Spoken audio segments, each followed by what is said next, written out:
Boa tarde, boa tarde. Deus abençoe vocês, graça e paz. Boa tarde, manhã. Deus abençoe. Sejam bem-vindos aqui à nossa EBD. Que agora não é mais EBD, agora não é mais no domingo, né? Mas continuamos fazendo a nossa escola bíblica online, agora nos sábados às 16 horas. Estamos aguardando aqui, daqui a pouco o pastor Johnny está chegando aí. E a gente vai falar hoje sobre um tema bastante interessante, que é o pecado, né? O que o pecado fez com o mundo e com a humanidade. Vamos conversar um pouquinho sobre isso hoje. Se tiver suas dúvidas, seus questionamentos, ou alguma coisa que você queira nos perguntar sobre esse tema, você pode ficar à vontade e falar com a gente aí. Aguardar um pouquinho aqui, o pastor deve estar chegando aí.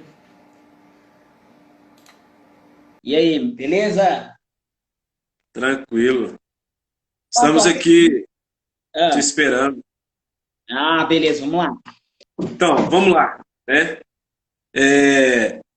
Pastor, vou deixar você falar primeiro, tá? Nós vamos fazer assim, como a gente vai até às 18, né? Uhum.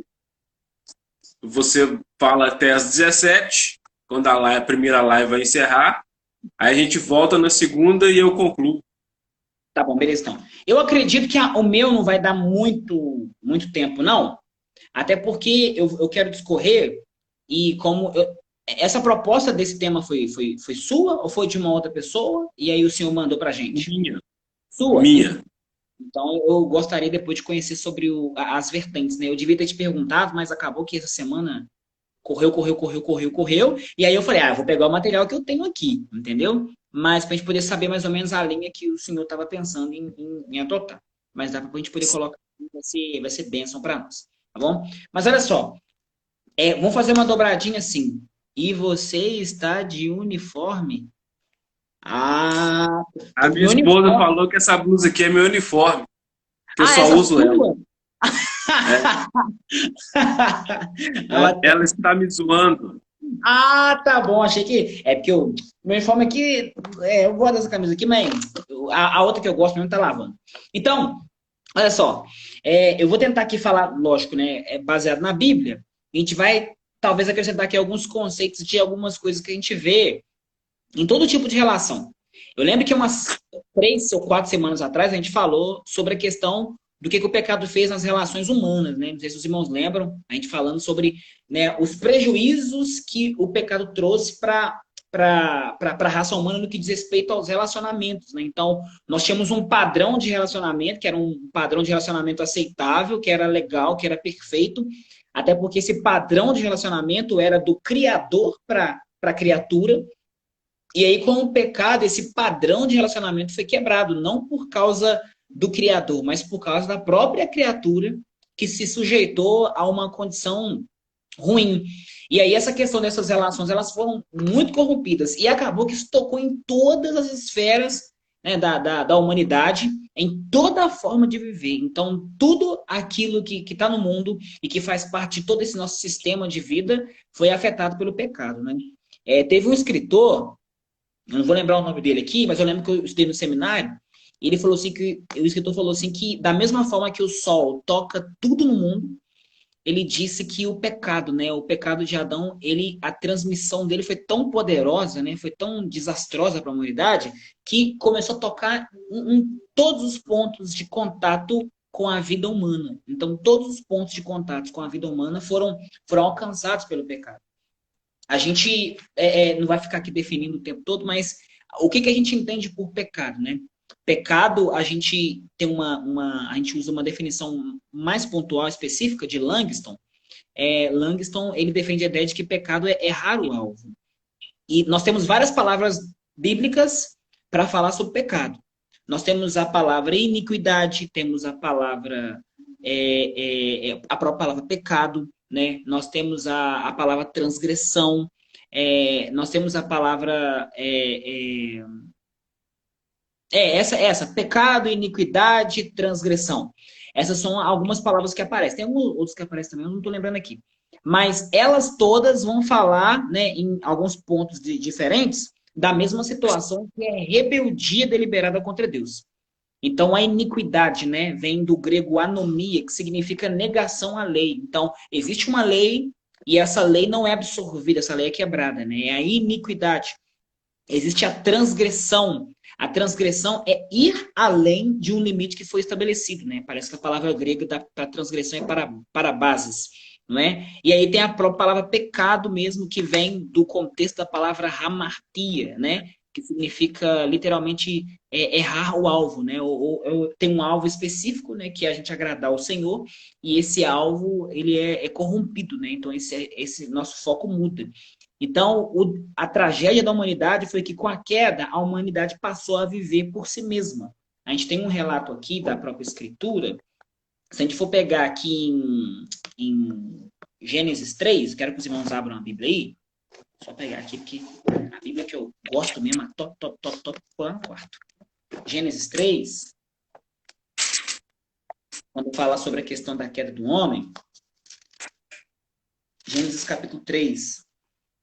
No versículo 7, Gênesis 3:7 fala assim: então foram abertos os olhos de ambos, e conheceram que estavam nus, e coseram folhas de figueira, e fizeram para si aventais. Aí, versículo 8: e ouviram a voz do Senhor Deus, que passeava no jardim pela viração do dia, e esconderam-se Adão e sua mulher da presença do Senhor Deus entre as árvores do jardim. Então, nós temos uma primeira grande palavra para falar, que uma das coisas, né, talvez principais que o pecado fez com a humanidade, é primeiro a humanidade reconhecer a morte espiritual. E essa morte espiritual, ela é ligada a relacionamento, que é separação de Deus. Então, essa morte espiritual, ela passou a ser experimentada pela humanidade. Nós temos um Deus que continuou com a rotina dele, nós temos um Deus que tem uma rotina específica, né? Isso aí vai falar para a gente quando a gente chegar no céu, e ele não mudou essa rotina. Só que o homem que estava diferente, né? O homem já estava corrompido pelo pecado, e isso foi tão sério, que essa corrupção do pecado foi gerando no homem vergonha, né? Vergonha da sua própria condição. Então, o homem já não se viu mais tão dependente do Senhor assim, ele se vê independente do Senhor, e ele começa então a sofrer pelas consequências do erro que faz. Então, aqui nós começamos a entender o homem como um fugitivo. E a gente vê isso no histórico, né, da humanidade. A humanidade, ela tem um certo medo de Deus. Ela tem um medo do encontro com Deus. Não é? A ideia de ter Deus próximo é uma ideia assustadora. Ah, pastor, mas não é possível, a gente é crente, a gente gosta da presença de Deus, lógico que a gente gosta e tal. Mas olha só, vale a gente lembrar que quando Moisés estava caminhando com o povo no deserto, e aí o Moisés tinha lá um contato face a face com Deus e tal, e era interessante aquele contexto todo, e aí Deus querendo falar com o povo, e o povo falou assim: ô Moisés, ó, o negócio é o seguinte, a gente gosta muito de Deus, a gente gosta muito de você também. Só que quando Deus vem para falar com nós, a gente fica assustado. Então, assim, fala para Deus, falar para você, e você vem e fala para a gente. Então, o povo não tinha condições, né? Talvez condições, eles acreditavam que não tinham condições morais, né? De falar com o Senhor. Então, aconteceu isso, a gente começou a terceirizar essa vida com Deus. Então, olha, Deus fala com alguém para alguém falar para a gente. A gente preza muito mais o relacionamento com algum semelhante do que o relacionamento com Deus. E isso vem, né, passando de geração a geração. Um outro contexto também para falar sobre o que aconteceu com a humanidade, e talvez é uma chaga que, literalmente, talvez é uma das mais pesadas que a gente encontra na Escritura, é lá no livro de Jeremias,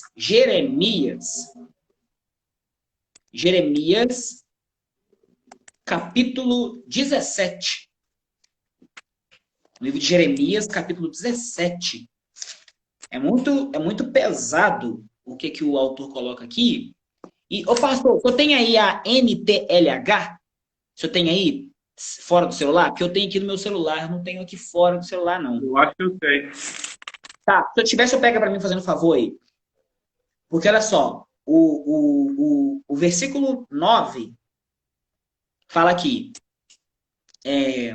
enganoso é o coração mais do que todas as coisas, e perverso, quem o conhecerá? Então aqui está falando que o coração do homem é enganoso. Está falando que o coração do homem ele vive, né, maquinando maldades. Só que a NTLH, ela traz uma ideia mais abrangente, interpretativa desse texto. Lembra nós aí, por favor, pastor, se eu tiver aí. Qual que é o versículo mesmo? Versículo 9. 17:9, né? Jeremias? Isso, Jeremias 17, 9.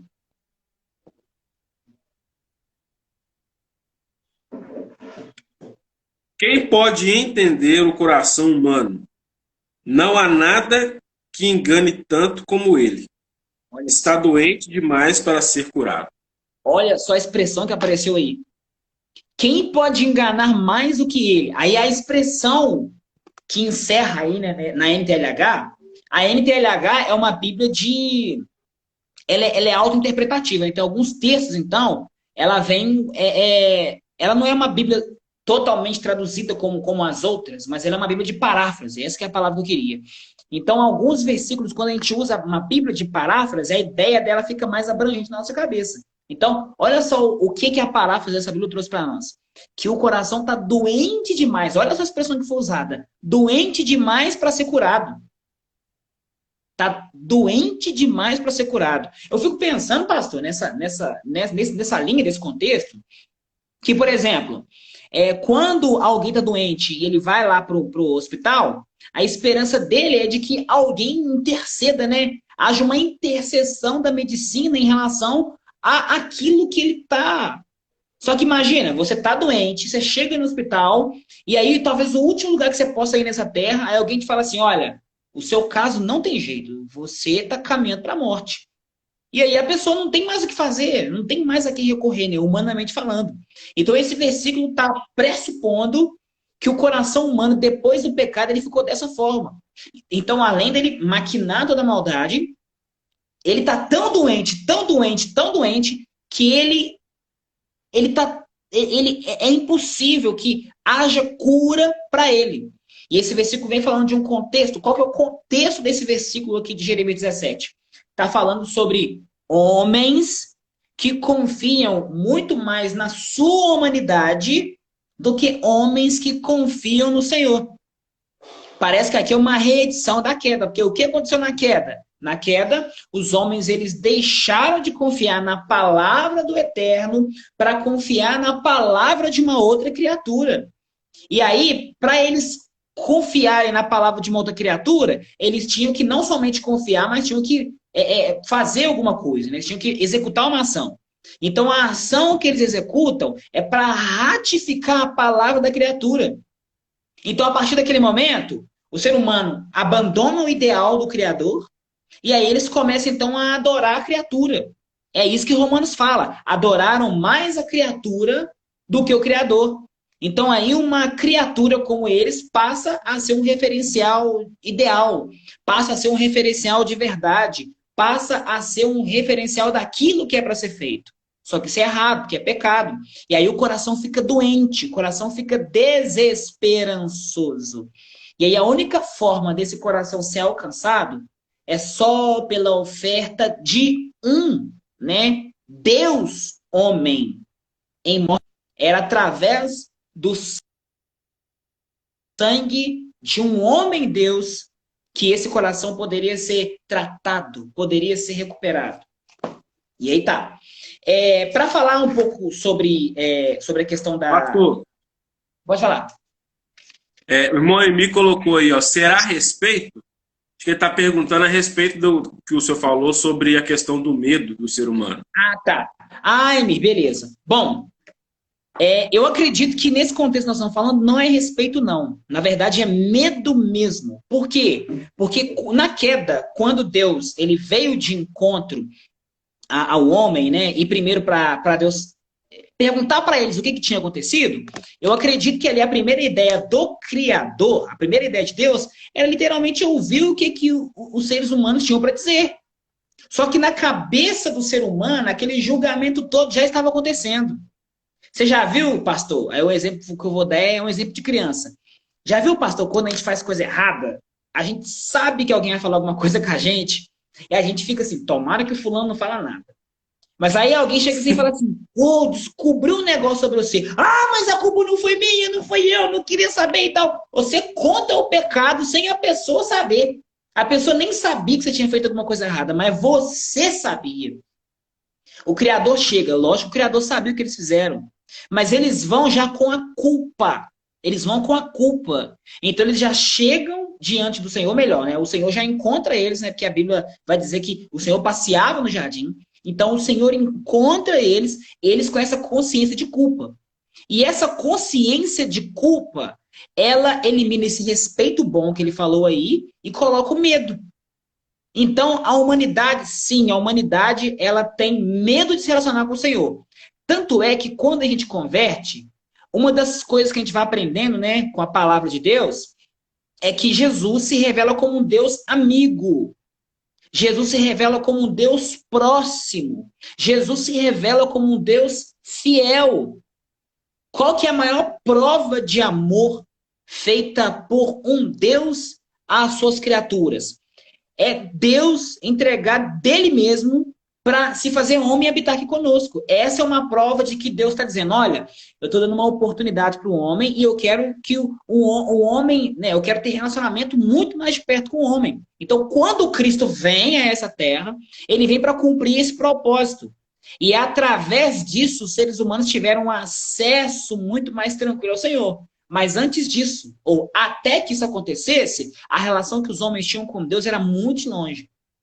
A gente usa, né, na teologia a gente usa uma expressão que a gente fala que o nosso Deus ele é transcendente. Ele é aquele criador que faz todas as coisas, ele sustenta, e ele, ao mesmo tempo que ele se relaciona com a sua criação, que é o Deus perto, ele também é além da criação.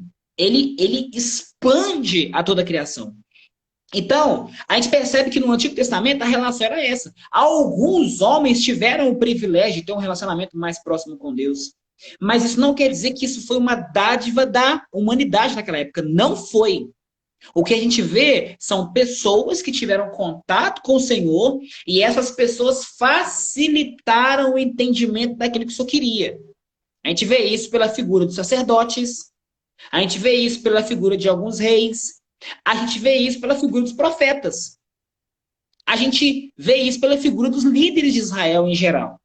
Mas a gente não vê que toda a humanidade no Antigo Testamento tinha um contato tete a tete com o Senhor. Ah, pastor, de onde que vem isso? É consequência do pecado da queda. É consequência da queda. Então, o que a gente pode falar sobre pecados da queda? Aí eu peguei aqui uma ideia, anotei aqui, de um teólogo chamado Scott Orwell. Esse Scott, ele vai descrever alguns efeitos do pecado na humanidade. Primeiro, ele fala sobre um efeito, uma dimensão muito drástica, né, no efeito do pecado, que é a questão do relacionamento espiritual. Né? Então, houve um problema na dimensão espiritual. Essa dimensão espiritual toca onde? Relação do homem com Deus. Então, a relação do homem com Deus ficou comprometida por causa das ações dos homens. Então, agora, Deus deixa de ser o amigo, deixa de ser o companheiro, deixa de ser aquele para quem os homens prestam contas. E Deus, eu vou usar uma expressão que a gente usa na clínica. Deus, ele é o grande outro. Quem que é esse grande outro? É alguém que não tem nada a ver comigo. Pastor, às vezes na clínica, quando a gente está atendendo alguém, aí a pessoa chega lá com um problema e tal, e aí ela fala assim, ah, mas o que que o fulano vai pensar de mim? Aí a gente fala assim, olha, tudo bem, só que a sua preocupação não tem que ser com o que que o fulano vai pensar. A sua preocupação tem que ser se aquilo que você está fazendo vai ser bom para você e é realmente aquilo que você quer fazer. A gente fala isso na clínica. Aquela pessoa está preocupada com a opinião dos outros. E aqueles outros lá são grandes outros. Tipo assim, é alguém de fora. É alguém que eu não preciso prestar contas. Isso na clínica. Na vida espiritual, depois da queda, Deus se transformou nesse grande outro. Então, repara para você ver. Às vezes, né, vamos levar para um contexto de culto. A gente vai cultuar o Senhor publicamente junto com toda a igreja. Pastorzão vai lá, bota aquela roupa top, gravata que eu sei que ele gosta, aí vai lá, top e tal. Aí ele vai e prepara bonitinho. Olha só como é que o coração é ruim, enganoso. A ideia é que a gente se arrume e se prepare porque a gente quer honrar o Senhor. Mas muitos vão na mesma condição da pessoa que está alinhada, mas ele vai e a última coisa que ele quer fazer é agradar ao Senhor com a roupa que ele usa, é agradar ao Senhor com a atitude que ele tem. Ele vai lá porque ele sabe que a fulaninha vai estar lá e ele quer agradar a fulana. Ele vai lá porque ele sabe que o ciclano vai estar lá e ele quer impressionar o ciclano. Então, tá vendo? O ideal de verdade do culto, que é o culto é dirigido para o Senhor não recebe esse culto. A gente pega esse culto e a gente departamenta ele. A gente cultua outras coisas, cultua nossas vontades, cultua nossos desejos, e essa relação Deus fica de fora. Então, a primeira dimensão que foi tocada foi a dimensão espiritual, né? O homem com o Criador. A gente vê que no decorrer da história da Bíblia, o conhecimento de Deus foi gradual e progressivo, o tempo todo. Deus se revelando gradual e progressivamente e o homem tendo cada vez mais conhecimento. E a gente vê que mesmo cada vez com mais conhecimento, cada vez com mais acesso a Deus, a gente vê também cada vez a dureza do coração do homem se revelando. Você vê, lembra daquela parábola dos talentos? Os homens recebem talentos, né? Uns recebeu 10, o outro 5 e o outro 2, se eu não estou enganado. Acho que é esse mesmo. 10, o outro 5 e o outro 2. Aí, o que recebeu menos, ele enterrou, o coração dele foi tão duro que ele falou assim, eu não vou fazer nada com isso aqui não, tenho medo. Recebeu menos, recebeu um. Desculpa, é isso mesmo, recebeu um. Aí ele foi lá, enterrou o talento. Depois que ele enterrou o talento, aí quando o dono chega lá para requerer, ele fala assim, olha, eu não fiz nada, porque eu sei que você é o dono desse talento aqui, mas você só colhe onde é que você não planta. Tipo assim, ele estava querendo dizer, eu não fiz nada porque a culpa foi sua. Pô, como que um cara recebe uma incumbência e coloca a culpa naquele que tem incumbência para ele? Não dá para entender. Então, isso é o cúmulo da dureza do coração do homem.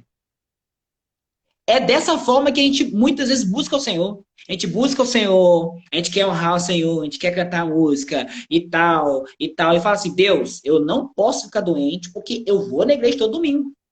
Então, acaba que o nosso coração maldoso, ele começa a tomar frente de algumas situações. Por isso que a gente precisa, né, ter a nossa conversão diária todos os dias. A gente convencer o nosso coração de que o nosso coração é dependente. Porque se a gente for depender das inclinações do nosso coração, a gente vai pecando o tempo todo e a gente não para com essa prática. Então, primeira dimensão que foi tocada, relação do homem com o Criador, né? Dimensão espiritual. A segunda dimensão, essa é uma área que a gente trabalha também, é a dimensão psicossomática. O homem em si mesmo. Então, tipo assim, além agora do ser humano agora ter que prestar contas para Deus, porque realmente foi uma desobediência, o homem agora não se reconhece mais. O homem não sabe mais quem ele é de fato. Então, olha só, a gente começa a perceber como que isso foi acontecendo do homem com ele mesmo e homem com os semelhantes. Quando Eva, né, ela vai lá e ouve a serpente e chega lá e de alguma forma ela convence Adão de que aquilo era bom, os dois comem. Eles estão desfrutando ali daquilo que é a decisão deles. Quando eles vão prestar contas para Deus, Adão, hora nenhuma, pensa nele. Adão vai botar a culpa na mulher. E aí a mulher vai botar a culpa na serpente. Mas hora nenhuma, eles têm condições de olhar para eles e perceber, poxa, a gente errou porque a gente quis. Eu errei porque realmente eu tinha opção de não errar, mas eu errei. Acontece isso o tempo todo. A gente dá desculpa. Eu aprendi uma frase que o homem culpado dá desculpa. Então, o que aconteceu? Essa culpa foi tão grande, foi tão grande, foi tão grande, que a única coisa que restou de recurso para o homem foi o homem dar desculpa. Por que que o homem dá desculpa? Porque o homem não assume. Então a gente tem aí uma sociedade que não assume. Uma sociedade que não se reconhece. Aí começa a acontecer o psicossomatismo. O que acontece? O que é essa palavra psicossomática? Psico vem de mente, de psique. Soma vem do grego para corpo, para corpo. Então, aqui a gente tem os comandos e no corpo nós temos as reações e as sensações. Então, aquilo que é psicossomático é produzido aqui e o corpo começa a externar. A gente começa a permitir que as sensações elas possam externar aquilo que há nos comandos. Então, imagina, o homem fugindo do Criador e quando Deus chega para conversar com eles e tal, imagina, né? Suposição, né? As pernas de Adão tremendo. Eles conversando e aí Adão começa a gaguejar. Eu não fiz nada, não. A culpa foi dela. E aí ela dá uma olhada assim para Adão com a cara assim, pô, peraí, nós fizemos um negócio junto. Aí ela, para não tentar falar que o problema é dela, ela vai lá e coloca a culpa em uma outra coisa. Tipo assim, o corpo deles começa a reagir. O corpo começa a falar. E esse psicossomatismo não tem como fugir. Porque o corpo sempre vai falar sobre a verdade de alguma coisa. Se tem culpa, o corpo vai demonstrar que tem culpa. Se tem medo, o corpo vai demonstrar que tem medo. Se tem raiva, o corpo vai demonstrar que tem raiva. Por mais que a gente tente falar o contrário. Por isso que a boca só fala do que o coração está cheio. E se a boca não falar, o corpo fala. Não adianta. Então, essa dimensão ela é terrível. O que essa dimensão trouxe para o homem? Ela trouxe confusão.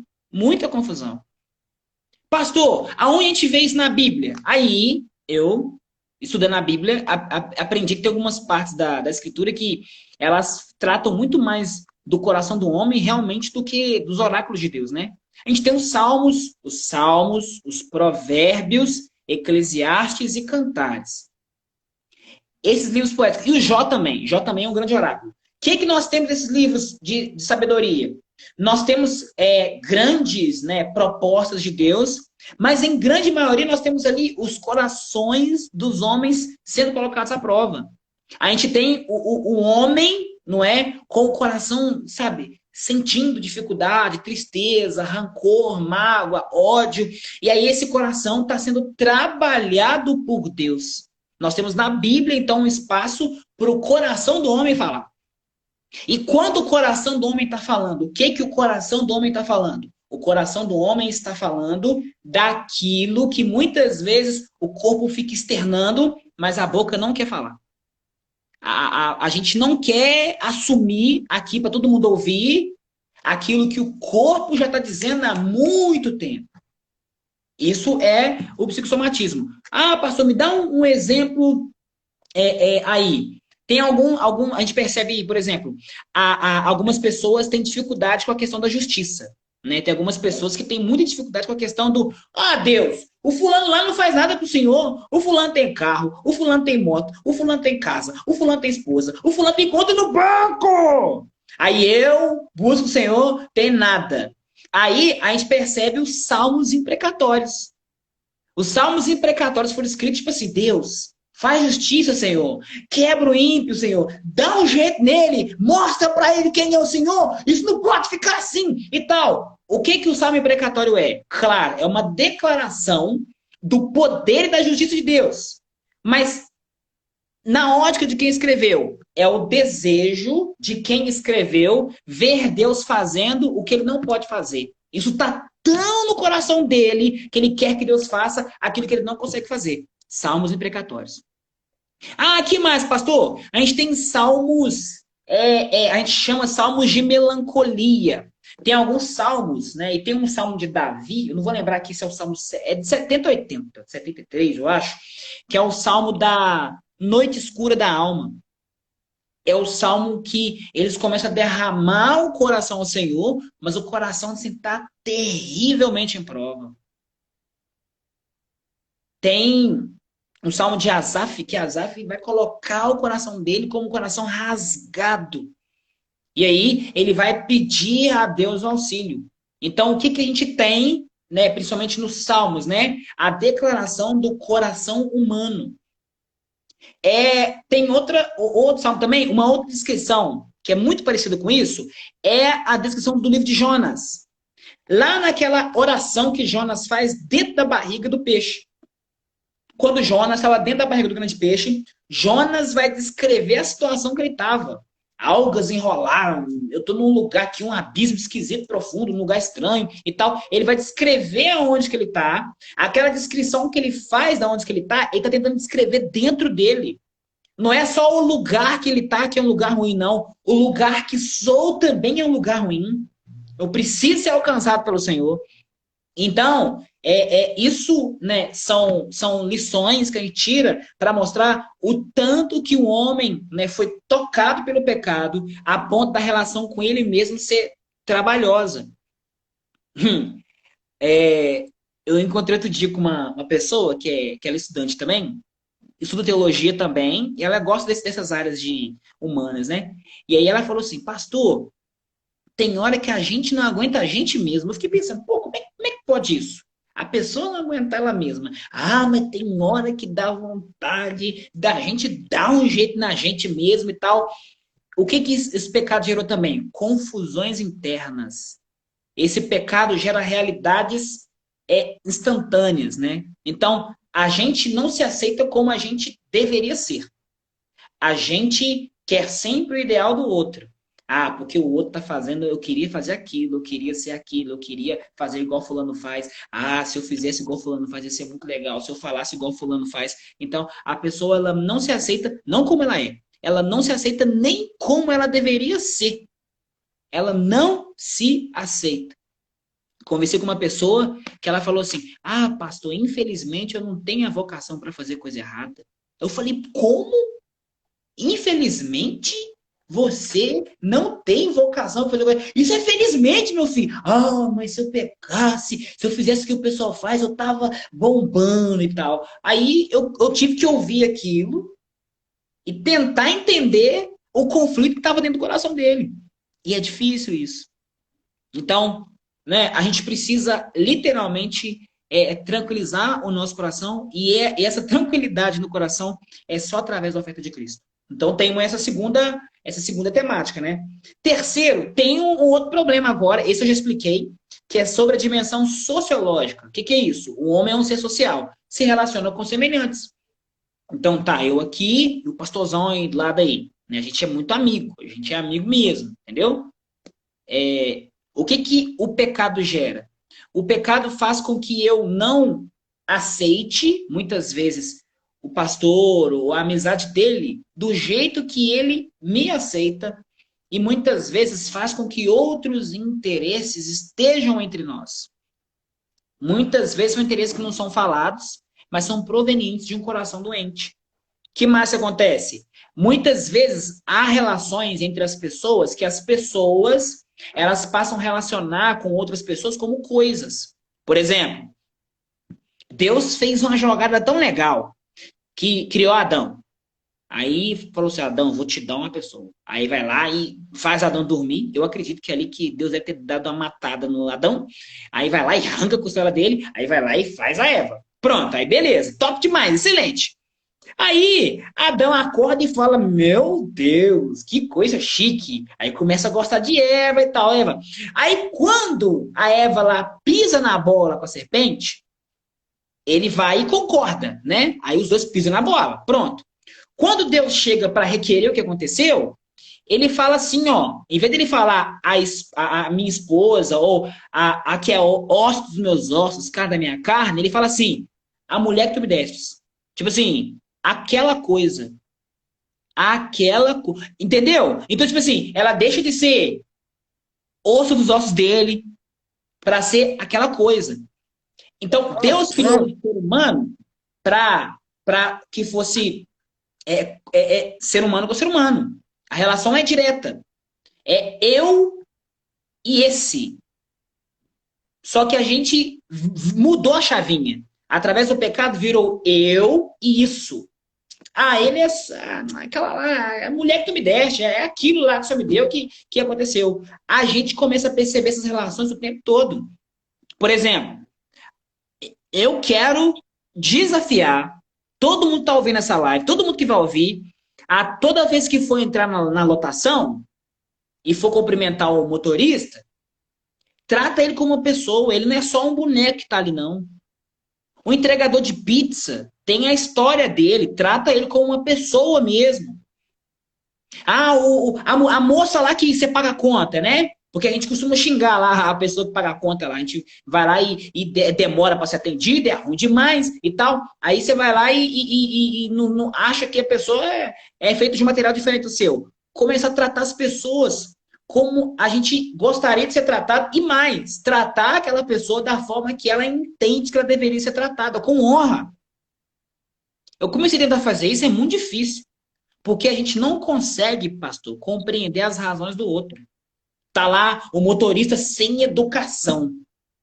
Tá lá o motorista sem educação, tá lá xingando todo mundo. Aí você sobe, aí você fala, nossa, que motorista sem educação, motorista, pelo amor de Deus, e dando arrancão no ônibus. Mas a gente não parou para pensar que talvez ele pode estar com um problema em casa, talvez teve uma dificuldade com a esposa, talvez está com um filho internado e tal. Então, se eu trato ele como uma outra pessoa passiva de cuidados, como eu sou, então ali eu já não o julgo mais e eu já tento ser alguém passível para ele. O que o pecado fez? O pecado transformou as pessoas em números. O pecado transformou as pessoas em alguém muito além da minha vivência. Então, não vou ligar não, problema. Esse negócio do Covid aí. É assim, né? Enquanto estava acontecendo lá para a China fora, ninguém tava nem aí. Todo mundo tava de boa. Esse negócio não chega aqui não, é só lá pro chinês lá. Aí, meu amigo, chegou aqui. E agora, eu vi uma postagem aí, alguém falando, essa doença aí, ó, até agora há pouco eram números. Eram números. Mas agora não é só números mais. Agora é o quê? Agora são nomes, são rostos. Então é isso. Então a gente perdeu a capacidade, né, integral. Não estou dizendo que ninguém faz isso, a gente faz de vez em quando. A gente perdeu a capacidade integral de lidar com as pessoas, elas sendo pessoas semelhantes a gente. Então, é um conselho, né? Fortalecer sua vida cristã para que a gente possa lidar com as pessoas da maneira que elas sejam honradas, da mesma forma que a gente gostaria de ser honrado. Pastor, como que faz isso? A gente só consegue fazer isso quando a gente coloca nossas vidas em Cristo. Porque Cristo começa a nos revelar também o valor dos nossos irmãos. Por isso que tem lá no Novo Testamento os mandamentos recíprocos. Servir uns aos outros com honra, preferir uns aos outros com honra, suportai-vos uns aos outros, não é? Alegrai-vos uns aos outros, regozijai-vos, né? A questão de comer junto, a questão de pensar junto, ter tudo em comum, é isso. Eu preciso valorizar o outro, né? Então essa dimensão sociológica, ela ajuda muito. E para corroborar mais com a questão de pecado, a gente não precisa de longe não, vamos ir para contexto de igreja mesmo. Pastor, antes do pastor ser pastorzão, né? Ele estava procurando uma igreja aqui em Lafayette. Aí chegou lá na igreja do pastor Johnny. Eu vou nessa igreja aqui. Essa igreja aqui é top pra caramba. Isso aqui, o povo prega evangelho, a musiquinha é bacana e tal. Ele entra lá porque ele gosta das músicas, ele entra lá porque gosta que o povo recebe bem e tal. Só que aí fica lá 2, 3 anos e aí briga com o irmão. Deu treta, né? Como diz o carioca, deu ruim. Aí briga lá com alguém, discute lá com alguém e tal. Aí, meu amigo, ele vai sair, ou a outra pessoa vai sair por causa daquela dificuldade, daquela briga. Porque eu não vou ficar no mesmo ambiente que aquilo. Né? Então, começa a gente não reconhecer mais o semelhante, e aí isso é determinante para o futuro de alguém. Isso acontece o tempo todo. Para não dizer toda hora. Para não dizer todo dia. Então, a gente tem uma dificuldade de reconhecer o outro como pessoas como nós, né? A outra dimensão que ficou tocada, né, que a humanidade também sofre, e não pense só nisso, a humanidade, através do pecado, ela sofre e também faz sofrer. É a dimensão ecológica, né? A gente chama de antroecológica. Antro vem de homem, no grego, né? Ecológica vem de natureza. Então, o homem começou a fazer, né, sofrimentos na natureza. A natureza começa a sofrer por causa do pecado, dos homens. Então, uma das coisas que o pecado fez o homem ser ganancioso. Pastor, me dá um exemplo. Vocês lembram lá de quando caía o maná? Deus mandava o maná, o povo pediu, beleza, tô acabando. O maná, eu falei que não tinha muita coisa, né? O maná caía. Aí, qual que era a ordem? Ó, pega o suficiente só para aquele dia, né? Pega o suficiente. Aí, pastor, tem uns, como é que eu vou falar? Espertinho? Eu não sei se o fulano é espertinho. Eu não sei se o fulano é inseguro. Eu não sei se ele quer ser melhor que os outros. Sei lá que nome que eu dou. Mas tinha uma turma que falava assim: eu pegar só o suficiente para hoje, vai que amanhã não tem. Aí vai lá e pegava um monte. Quando era no outro dia, que eles iam lá, eu tenho uma reserva, né? Chegava lá, tá tudo cheio de bicho, tá tudo ruim, tá bichado, não dá pra. Não dá, é a provisão do dia. Se pegar a mais a provisão do dia, não vai ser usado, vai ser ruim, vai ser estragado. Então é isso, né? Então, assim, a gente começou a não ter mais consciência, a gente passou a não ter mais confiança, e isso que a Lena falou. O foco disso é falta de obediência. Não confiar na palavra que foi conferida. Isso acontece. Então, o que a gente faz hoje com a natureza? A gente detona com a natureza. Nossa, pastor, você vai ali para Congonhas ali, vai andando para aquela região ali de Congonhas ali para trás ali, nossa, você vê que as montanhas bonitas, tudo no buraco. Tudo no buraco. E muitas vezes nós estamos, né, produzindo, crescendo, acabando com o mundo. Não é para sustentar a necessidade, não é para sustentar o luxo. É para sustentar o cara que quer ter 4 carros e vai usar só um. É para sustentar a pessoa que tem um monte de roupa, mas ele precisa comprar mais porque ele nasceu para comprar.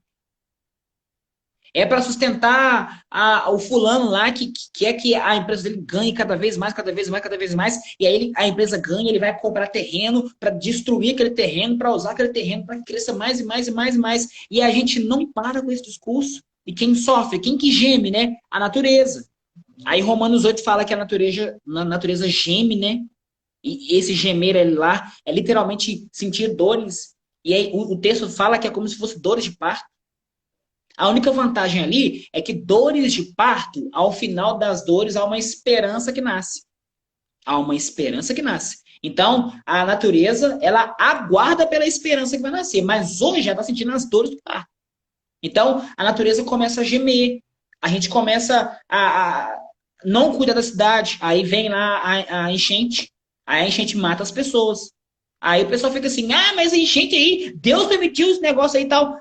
Mas ué, a gente está fazendo problema, está tampando aonde a água pode escorrer, né? Não tem lugar bonito para ir mais. Não tem, porque está acabando com as montanhas tudo, não é? Vai comprar um negócio lá, pega o plástico, faz questão de jogar o plástico lá no chão, na rua, e assim, sem consciência nenhuma. Eu custei entender isso, que eu falava assim, a gente que é cristão, né? Esse negócio de ecologia, não cabe no nosso discurso. Até o dia que eu aprendi Romanos 8. Quando eu li Romanos 8 com muito mais cuidado, eu percebi que ali estava falando da natureza. A natureza que sofre por causa de nossas ações. E nossas ações todas motivadas pelo pecado. Beleza. E por fim, né, a dimensão ecológica, né, que é a natureza da natureza. Então, você lembra aí daquele, como é que fala? Aquele maremoto, foi um maremoto que deu, tsunami, foi tão forte, tão forte, tão forte que dizem os caras aí que entendem das coisas, falou assim que o eixo da Terra deu uma mexida, né? Eu não quero entrar nesse campo porque eu não entendo nada disso. Eu sou pastor, eu não entendo nada desse negócio. Mas eu acredito que os caras falaram certo. A Terra começou a virar uma bagunça. Questão de clima, né? Questão de chuvas fortíssimas fora de época, né? A natureza parece que está em fúria mesmo por causa de que tem um homem que está sujeitando ela. Então, tudo isso, né? Existem outras formas de explicar isso, mas tudo isso por causa daquilo que aconteceu na queda. Então, pastor, mas tudo isso vai melhorar? Vai. a mensagem de esperança, eu não posso encerrar sem essa mensagem, porque depois o pastor vai continuar falando e vai falar que a gente falou só de pecado. A mensagem de esperança é essa. A gente acredita que vai haver a redenção, né? Vai haver a consumação de todas as coisas. Então, todas as coisas serão restauradas. Então, hoje é momento da gente lutar contra esse padrão que foi instalado. Esse padrão que foi instalado pelo pecado é um padrão destrutivo, né? É um padrão que destrói nosso relacionamento, sabe? É um padrão que destrói a nossa vida em si, então destrói a nossa autoimagem. É um padrão que destrói o nosso relacionamento com o nosso semelhante. É um padrão que destrói o nosso relacionamento com a natureza. E, por fim, é um padrão que destrói a imagem que nós temos daquele que nos criou. Por isso que a gente precisa buscar o Senhor. Então, pastor, para que nós buscamos o Senhor? Por que nós confiamos a nossa vida em Cristo? A gente confia no Senhor e confia a nossa vida em Cristo para que o Senhor nos ajude a mudar os valores do nosso coração. Porque se Deus não domar o nosso coração, a gente não controla a língua, a gente não controla nossas ações. Se o Senhor não domar o nosso coração, a gente não consegue controlar os nossos pensamentos. E aí, a nossa justiça vai continuar sendo trapo de imundícia. Então é isso. Conselho para todo mundo, né? Ah, pastor, como é que a gente sai disso aí tudo que você falou? Dependência de Cristo. Essa é a palavra do Evangelho. É confiar na palavra do Evangelho. É confiar naquilo que Cristo fez. Porque ele começa a colocar a gente num processo ao contrário do mundo, né? Enquanto o mundo está indo para o caos, quando a gente conhece Cristo e a gente começa a confiar nele, ele começa, mesmo a gente aqui no mundo, vivendo esse caos que está acontecendo, ele começa a fazer com que a gente cresça e a gente vai sendo experimentado, né, como se fosse uma obra mesmo. E ele vai transformando a gente até a gente ser conformado com a imagem do Filho dele. Até a gente ser conformado com a imagem de Jesus Cristo. E aí, quando a gente ficar conformado com a imagem de Jesus Cristo, aí o processo acabou. É aquilo que está escrito lá em Filipenses 6. Aquele que começou a boa obra, ele é fiel para concluir. Então, que Deus abençoe em nome de Jesus e que a gente possa, né, depender do Senhor para a gente não viver sendo controlado pelo pecado. O pessoal fica discutindo aí, porque Deus controla todo mundo, Deus controla. Não, na verdade, a gente sofre controle de pecado. Deus, ele é soberano, ele vai fazer o que ele tem que fazer, ele vai fazer tudo o que lhe apraz, mas quem que nos controla coercitivamente é o pecado. O pecado nos torna mecânicos. O pecado faz, né, a gente ter aquele mesmo comportamento da porca, que mesmo lavada, volta para o lamaçal, e o cão, que volta ao próprio vômito. Então, é isso. Muito bom, muito bom. Mais ou menos, muita coisa daquilo que eu vou falar, o pastor já falou, né? Então, eu vou tentar ser... Você vai falar com a maestria do pastor, entendeu? Aí você vai dar outros exemplos, tá bom? Você vai colocar o Palmeiras no meio, que eu sei. Não vou, não. É a última coisa que vai entrar aí. Então, também está faltando aqui, acho que 4 minutos para fechar. Eu vou só dar uma introdução aqui enquanto fecha e a gente já volta.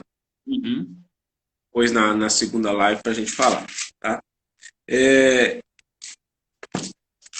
O tema nosso é o que o pecado fez com o mundo e com a humanidade. O pastor falou muito bem aí sobre tudo isso, colocou o mundo, colocou a humanidade, colocou as nossas relações, e nós vamos falar mais ou menos sobre isso também.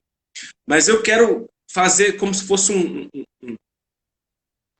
uma linha do tempo, né, digamos assim, ou um panorama do que é que o pecado fez a partir da queda lá em Gênesis. Né? Nós falamos aqui em algumas lives atrás, como o pastor falou, nós falamos já um pouco sobre essas coisas, e a nossa intenção de trazer esse assunto aqui de novo é para a gente justamente pontuar essas questões do pecado influenciando a nossa maneira de ser, influenciando a nossa vida, o pecado distorcendo a imagem de Deus em nós, o pecado distorcendo as nossas relações, o pecado distorcendo a nossa própria percepção de quem nós somos e de quem Deus é na nossa vida. Né? Tudo isso a gente precisa ir pontuando e mostrando como que o pecado ou a queda que nós tratamos na outra live, por exemplo, como que ele conduziu esse processo e como que essa realidade está presente no nosso dia a dia tão fortemente e que nós muitas vezes não percebemos essa realidade. O pastor falou, por exemplo, da questão da natureza. Quantos e quantos cristãos que têm uma relação, por exemplo, com a natureza, como se a natureza não fosse criação de Deus. Como se nós não tivéssemos que cuidar da natureza. Como se falar de natureza não fosse coisa de cristão, fosse coisa de qualquer outro grupo ou de qualquer outro movimento, menos dos cristãos. Mas não é a verdade. A verdade é que o pecado, que é consequência da nossa queda, da nossa desobediência contra Deus, ele nos influencia e nos coloca em contraposição à própria natureza que Deus criou para que nos servisse. A gente tem que lembrar disso. A natureza foi criada por Deus para que nós nos relacionássemos com essa natureza de forma harmônica, de forma positiva. Só que o pecado, até essa relação nossa com a natureza, ele distorceu. E isso está muito presente no nosso dia a dia, e às vezes a gente não percebe isso, a gente não compreende isso, e a gente vai vivendo, continua vivendo uma vida muito distante daquilo que é o ideal de Deus, mesmo nas nossas relações com a natureza. Tá?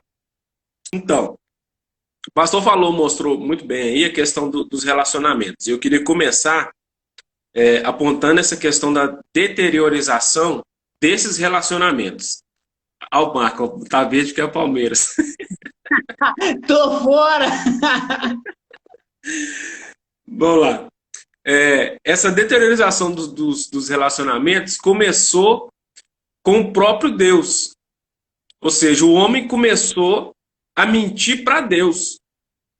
A primeira evidência dessa queda e dessas consequências que o pecado trouxe para o relacionamento do ser humano, né, é o relacionamento do ser humano com o próprio Deus. E aí a gente vai ver isso lá em Gênesis, quando o homem começa a mentir. E aí o homem conta a primeira mentira. Né? Onde está a primeira mentira? Vamos lá, Gênesis capítulo 1. Não, perdão, capítulo 3, versículo 10.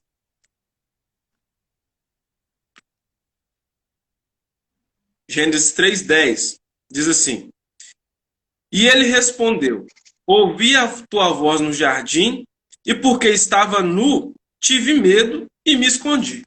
Então, o que está acontecendo? Deus, como de costume, vinha ter com o homem no jardim. Vinha relacionar-se com o homem no jardim. E aí Deus chegou e Adão já tinha feito o que tinha feito, né? Como o pastor falou aí, né? Pisou na bola lá ele e Eva. E aí Deus chega para se relacionar com o homem, como fazia durante todos os dias. No final da tarde, os textos vão dizer isso para nós. E aí o que acontece? Deus chega lá e chama o homem e não acha, né? Vamos dizer assim, né? Procura Adão e não acha. E aí Deus chama por ele. Fala, onde é que você está, Adão? Aí Adão responde aí no versículo 10. Ele respondeu: Ouvi a tua voz no jardim, e porque estava nu, tive medo e me escondi. Mentira. A primeira mentira. Por quê? Ele não se escondeu porque estava nu. Ele não se escondeu porque estava nu. Ele se escondeu porque estava com vergonha e com medo. Esse medo que o pastor falou aí. O medo já tomou conta dele e ele estava com vergonha e com medo daquilo que Deus ia fazer com ele. Então ele se escondeu. Naquela intenção, talvez assim, talvez se eu me esconder, que talvez ele não me ache, né? Igual o pastor falou das crianças, né? O menino que faz arte e enfia debaixo da cama como se o pai e a mãe não fossem achar, né? Então, Adão e Eva se esconderam debaixo da cama, né? E começaram a mentir para Deus. Não, Senhor, é porque, sabe, eu tô nu, eu fiquei com vergonha de aparecer na frente do Senhor nu. Ou seja, a relação já começou a se deteriorar. A sinceridade foi embora. Aquele relacionamento aberto, aquele diálogo aberto, não existe mais. O homem começa a esconder agora as coisas de Deus, começa a se esconder de Deus e a usar a mentira, a usar o subterfúgio de tentar enganar a Deus ou de enganar a si mesmo em relação àquilo que ele fez, né? E aí, aquilo que o pastor falou também em relação a Adão e Eva é o que vai acontecer depois. Aí o diálogo de Deus vai se discorrendo ali e Deus pergunta para ele, mas quem foi que te mostrou que você estava nu? Porque, né, digamos assim, você já estava nu desde o início. Você sempre esteve nu e nós sempre nos relacionamos e isso nunca importou para você. Por que que agora importa? O que que aconteceu que agora você tem vergonha de estar na minha frente e identificar que está nu? O que que aconteceu? E a resposta do homem está lá no capítulo 3 também, né? No 12 e 13, quando Adão fala. Então disse o homem, a mulher que me deste por esposa, ela me deu da árvore e eu comi. Versículo 13, disse o Senhor Deus à mulher, que é isto que fizeste? Respondeu a mulher, a serpente me enganou e eu comi. Outro problema que agora começa a se instalar nas relações. Não assume a culpa. O pastor falou isso muito bem, não vou ser redundante, repetir o que ele falou, mas o homem passa a não assumir mais a culpa por aquilo, não assume a responsabilidade, na verdade, daquilo que faz. Adão joga a responsabilidade para Eva e Eva joga a responsabilidade para a serpente. Ninguém quer assumir. A serpente não tem para quem falar, sobra. Exatamente. Então, não assume. Primeiro, mente, distorce a verdade, distorce a realidade, joga a culpa no outro, não assume suas responsabilidades. São as primeiras consequências do pecado. As primeiras consequências do que o pecado trouxe para a vida do ser humano.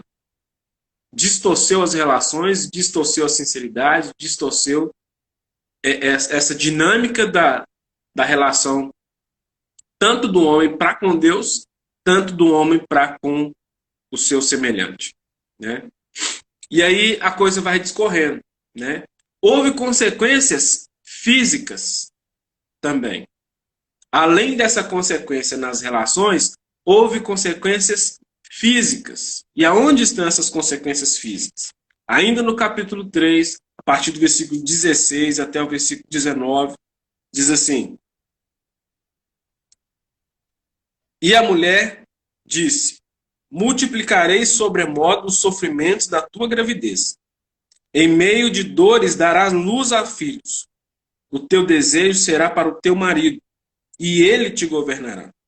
E Adão disse, visto que atendestes à voz da tua mulher, e comeste da árvore que eu te ordenara não comer, maldita é a terra por tua causa.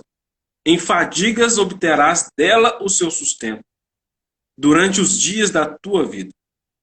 Ela produzirá também cardos e abrolhos, e tu comerás a erva do campo. No suor do teu rosto comerás o teu pão, até que te tornes a terra, pois dela foste formado, porque tu és pó, e ao pó tornarás. Consequências físicas.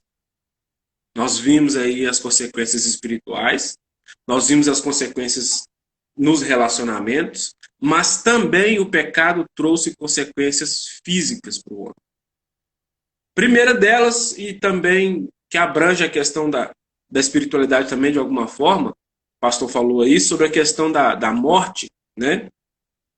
Quando Deus deu a ordem para Adão e Eva para eles não pecarem, né, para eles não comerem daquele fruto, qual foi a consequência que Deus já pré-estabeleceu para a desobediência? Ou seja, Deus já previamente já havia estabelecido e anunciado que haveria uma consequência, né, primeira, que seria a morte.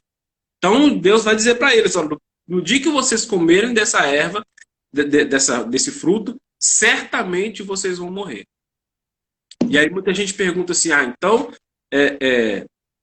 Deus não foi objetivo, porque eles não morreram. Essa morte que Deus fala ali imediatamente, ela é espiritual. É o afastamento, que a gente chama de afastamento, né, entre Deus e os homens. Então o homem se afastou de Deus, ou Deus afastou o homem de si. Não há mais relação. Então, se não há mais relação, agora há morte. Só que essa morte também é física. A deteriorização do ser humano, ela também é física. Essa morte atinge também o corpo do ser humano e esse corpo vai entrar num processo de deteriorização também. Isso também atinge o ser humano, né? E essa morte, ela vai ser evidenciada quando?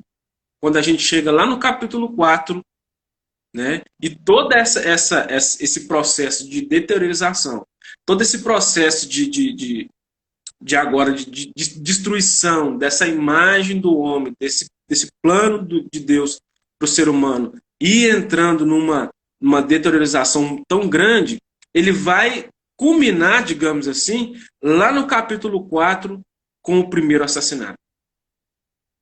E aí a gente vai lá no capítulo 4, versículo 13 ao 14, e diz assim: Então disse Caim ao Senhor: É tamanho o meu castigo que já não posso suportá-lo. Eis que hoje me lanças da face da terra, e da tua presença hei de esconder-me. Serei fugitivo e errante pela terra. Quem comigo se encontrar, me matará. Até aí, tá bom. 13, 14.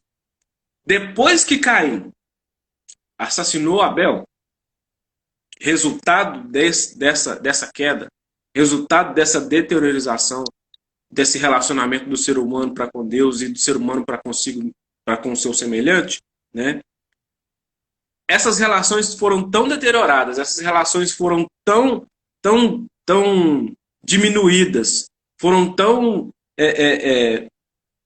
ficaram tão difíceis, né, que isso culminou num assassinato, né? E por que esse assassinato aconteceu? Por causa de inveja. Sentimento que antes não havia no coração do ser humano. De onde vem esse sentimento agora?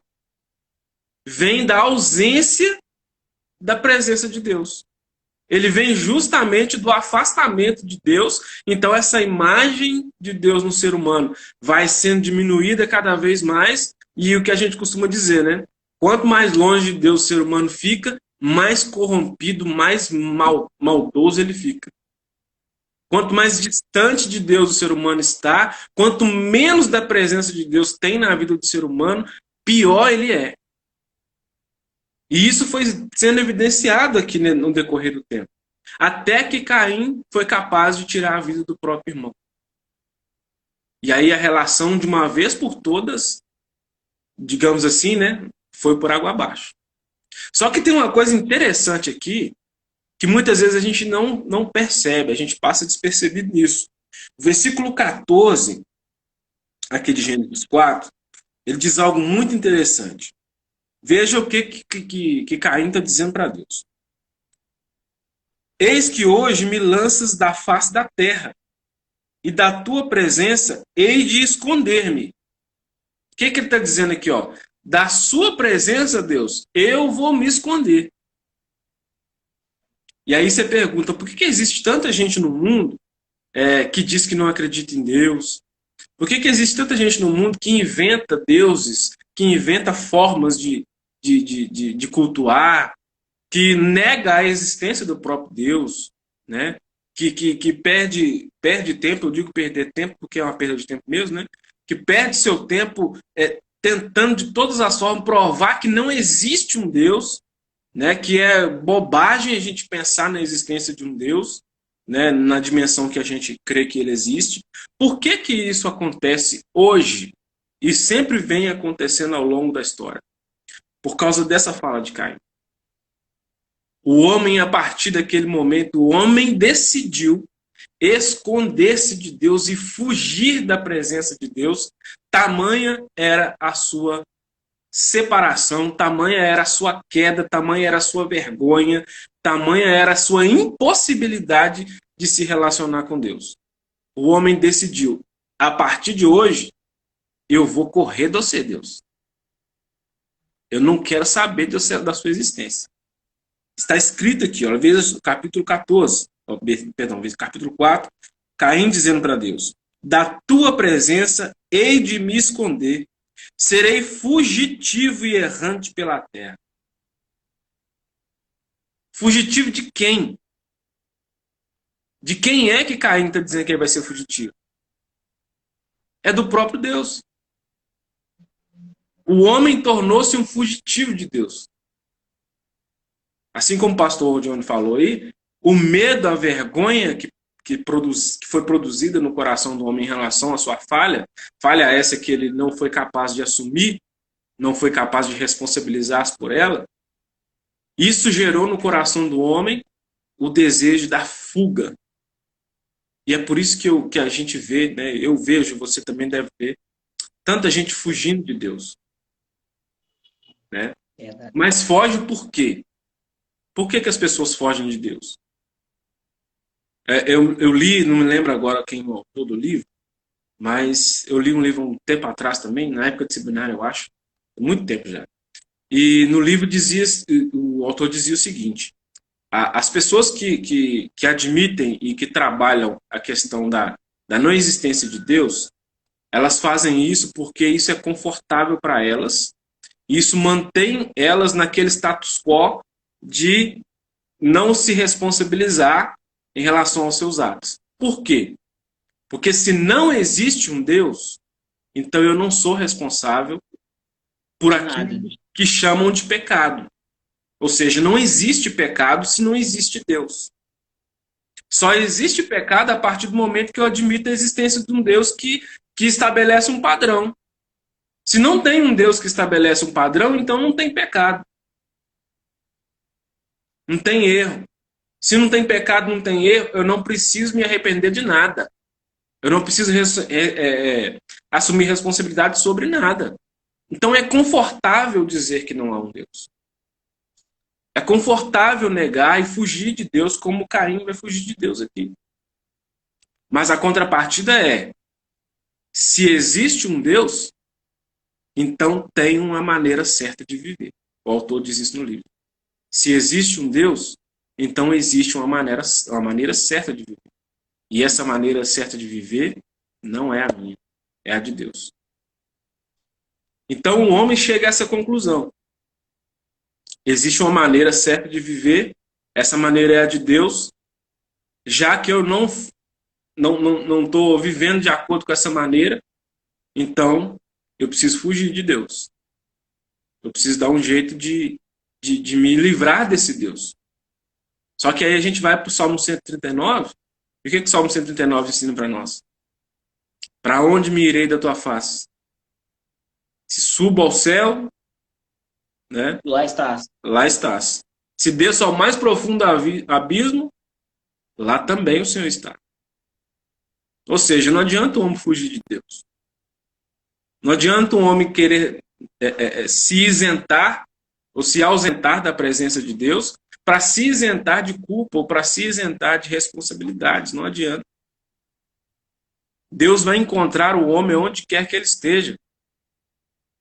Assim como Deus chamou Adão lá no jardim e falou: Adão, onde é que você está? Vem cá que eu quero falar com você.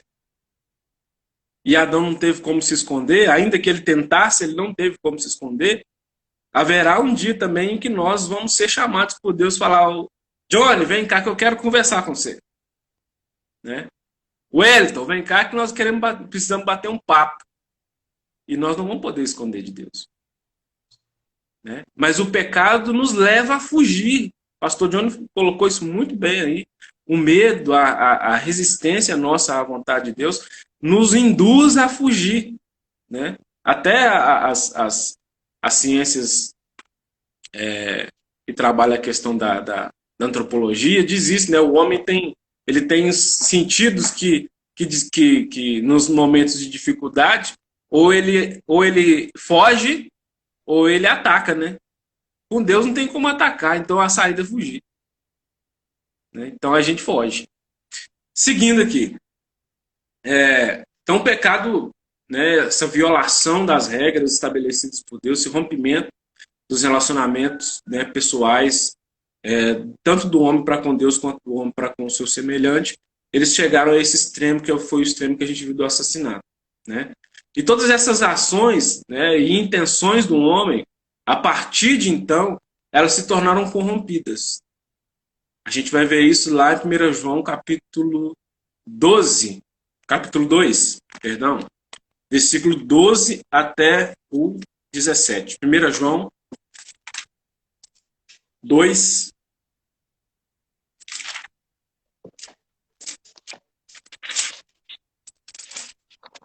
do 12 ao 17. Diz assim: Filhinhos, eu vos escrevo, porque os vossos pecados são perdoados por causa do seu nome. Pais, eu vos escrevo, porque conheceis aquele que existe desde o princípio. Jovens, eu vos escrevo, porque tendes vencido o maligno.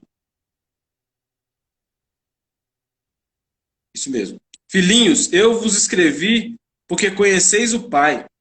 Pais, eu vos escrevo, porque conheceis aquele que existe desde o princípio. Jovens, eu vos escrevi, porque sois fortes, e a palavra de Deus permanece em vós. E tendes vencido o maligno. Versículo 15. Não ameis o mundo, nem as coisas que há no mundo. Se alguém amar o mundo, o amor do Pai não está nele. Porque tudo que há no mundo, e aí vem o centro aqui do que a gente quer mostrar. A concupiscência da carne, a concupiscência dos olhos, a soberba da vida, não procede do Pai, mas procede do mundo. Ora, o mundo passa, bem como a sua concupiscência. Aquele, porém, que faz a vontade de Deus, permanece eternamente. O que a gente vê aqui? Eu quero destacar o versículo 16, que vai usar 3 expressões aí que eu quero trabalhar elas. Porque tudo o que há no mundo, primeira expressão, concupiscência da carne, concupiscência dos olhos, soberba da vida. Aonde essas expressões têm a sua origem, vamos dizer assim. Aonde que a origem dessas expressões surge? Elas surgem também lá na queda, né? A inveja que fez Caim assassinar Abel, né? O desejo, né, por ser ou por fazer algo que não era lícito fazer, esse pecado, né, relativo à carne, aquilo que a gente, né, faz, ele começa lá no Éden. E aqui João vai falar sobre ele. Essa essência do pecado é concupiscência da carne, concupiscência dos olhos e soberba da vida. Concupiscência da carne está relacionada aos prazeres do corpo, né? Aquilo que satisfaz o meu corpo, satisfaz o meu paladar, satisfaz os meus sentidos físicos. Isso é concupiscência da carne. E isso começou lá no Éden com Adão e Eva. E isso vem se estendendo até nós. Isso é consequência daquela situação. Consequência daquele pecado que vai chegando até nós. Concupiscência dos olhos, aquilo que a gente vê. A gente é atraído por aquilo que a gente vê, né? A gente é atraído por aquilo que desperta a nossa cobiça, por aquilo que desperta o nosso desejo. O pastor falou aí sobre a questão da vestimenta, né? Quando a gente vai para o culto, a gente tem aquela iniciativa, né? Ou teoricamente teria, aquela iniciativa de ir para o culto para agradar a Deus. Mas como o pastor falou, às vezes a gente vai para agradar a si mesmo. E não para agradar a Deus. A gente vai com uma roupa bonita, a gente vai bem arrumado, cheiroso, para que as pessoas reparem em nós. Porque isso satisfaz o nosso ego. Quando alguém diz, nossa, você está bem vestido, você está cheiroso. Isso alimenta o nosso ego e satisfaz a nós, não satisfaz a Deus. Isso mexe com o nosso interior. Então isso tudo é consequência do pecado. Isso tudo é consequência dessa relação que foi destruída. E por último, soberba da vida, que João fala aí. O que é soberba da vida? Soberba da vida tem a ver com o orgulho e o sentimento de ser ou de tentar ser aquilo que não é. Soberba da vida tem a ver com a busca e o desejo pelo poder. A busca e o desejo de ser igual a Deus. Era isso que estava no coração de Eva e depois, posteriormente, no coração de Adão, quando a serpente diz a seguinte frase: se vocês comerem, vocês vão ser iguais a Deus. Soberba da vida. Ou seja, eu quero ser além do que eu sou. Pastor John falou sobre isso, né?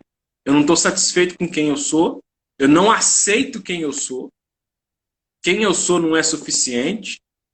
Eu quero ser mais, eu quero ser melhor. Eu quero estar acima de quem eu sou. E como que isso começa? Isso não começa com Adão e Eva também. Isso começa com outra pessoa. Poxa, eu tive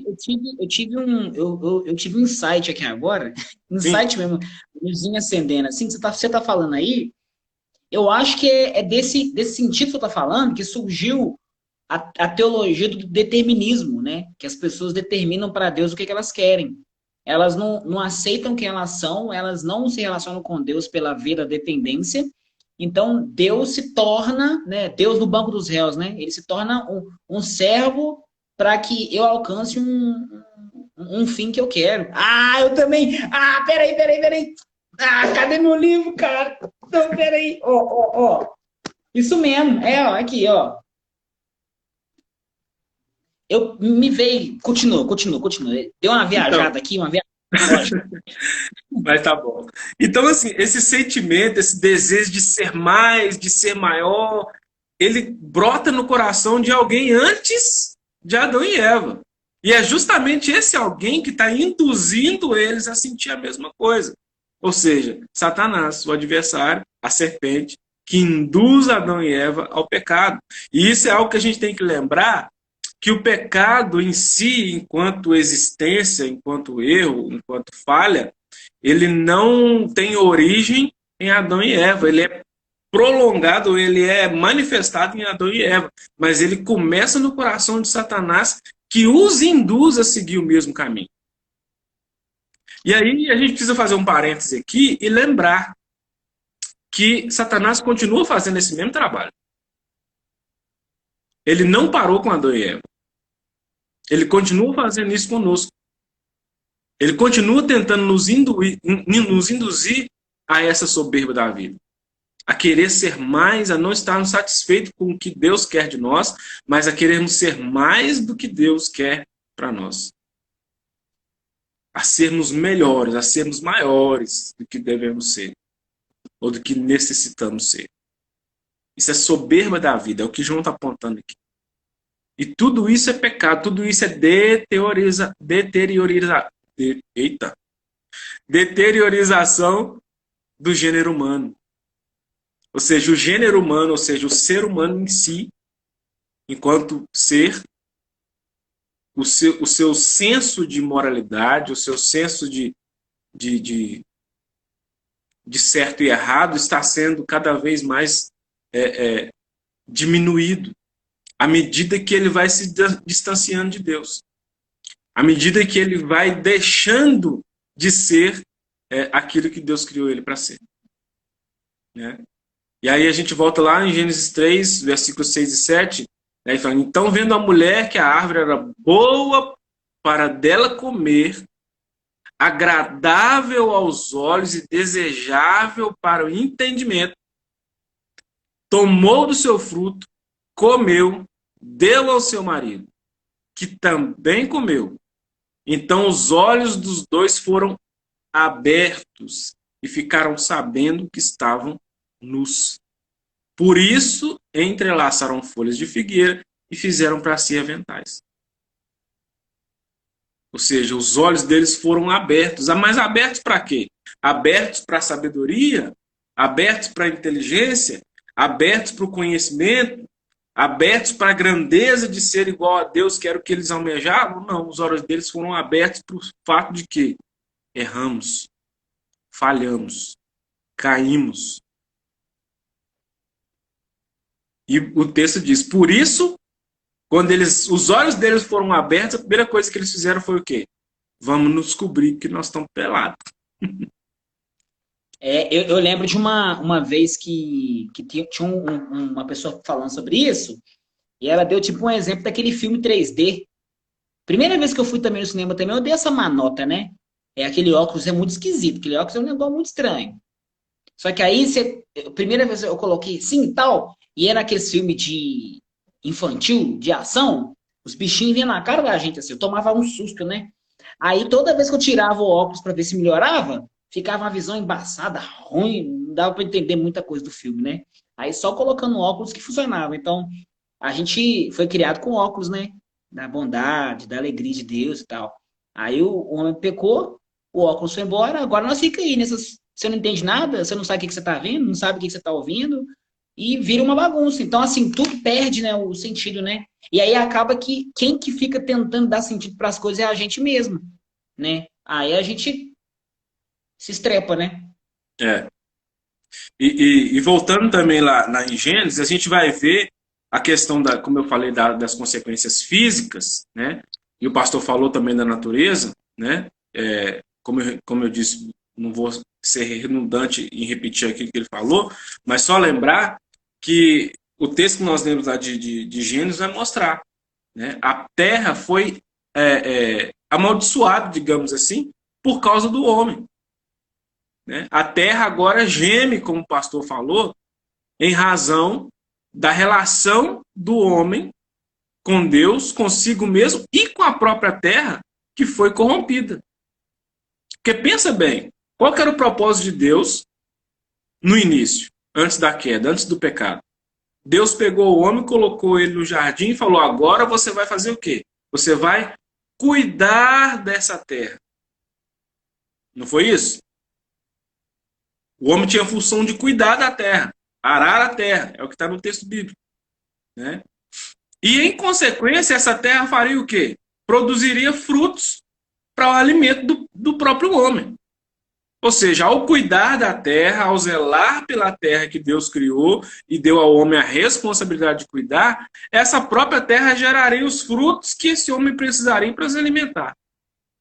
Mas a partir do momento que o pecado entrou na história, o homem não mais cuida da terra. Ele usa a terra. A terra não é... o homem não tem mais essa relação de cuidado com a terra. A relação agora é de uso, de sobrevivência. O que o próprio Deus vai dizer para ele. A partir de agora você vai sobreviver do suor do seu rosto. E você vai ter que ralar nessa terra para você comer, para você se alimentar. Então a relação mudou. Não é mais uma relação de cuidado. A relação agora é de uso. E aí esse uso, ele entra para diversas questões, como o pastor Johnny falou. A gente às vezes se relaciona até com as pessoas pela relação do uso. Então a gente já não se relaciona mais com a terra porque ela nos alimenta, então a gente cuida dela porque ela nos alimenta. A gente já não se relaciona mais com as pessoas porque elas fazem parte do nosso convívio social e pessoal. A gente se relaciona com elas pelo uso. Para que serve eu me relacionar com essa pessoa? Né? Por que eu vou fazer amizade com o fulano de tal? Pelo uso. O que ele vai me dar em troca? Isso é uso. Né? Por que eu vou cuidar da natureza? Por quê? Porque eu preciso usar a natureza para eu me alimentar, senão eu não me alimento. E aí, quando a relação passa a ser uma relação de uso e não de cuidado, a gente não se importa com a integridade. Por que as pessoas são capazes de pegar lixo e jogar na rua? Porque não está preocupado com a integridade da natureza, mas só com o uso dela. Isso é consequência do pecado. Isso aconteceu a partir do Éden, né? E para caminhar para o final aqui, tem um outro texto que eu separei aqui, que é 2 Timóteo 3, 2 a 4.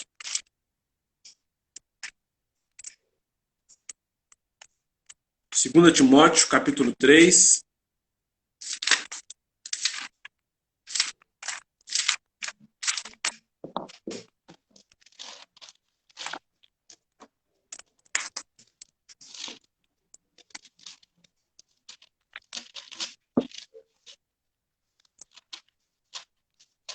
Capítulo 2 até o...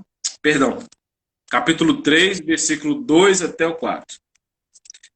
Pois os homens serão egoístas, avarentos, jactanciosos, arrogantes, blasfemadores, desobedientes aos pais, ingratos, irreverentes, desafeiçoados, implacáveis, caluniadores, sem domínio de si, cruéis, inimigos do bem, traidores, atrevidos, enfatuados, mais amigos dos prazeres que amigos de Deus. Versículo 5, só para completar.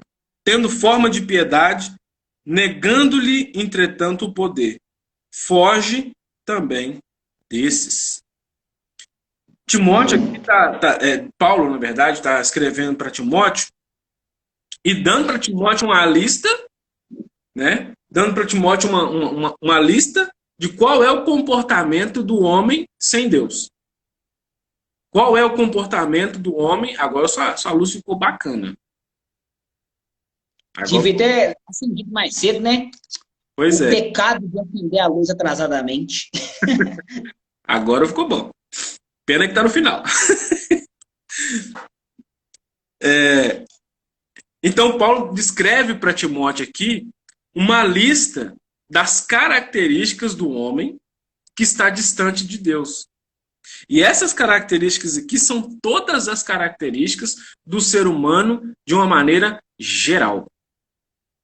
São todas as características do ser humano em oposição a Deus, daquele ser humano que a gente viu lá em Caim, que está fazendo o quê?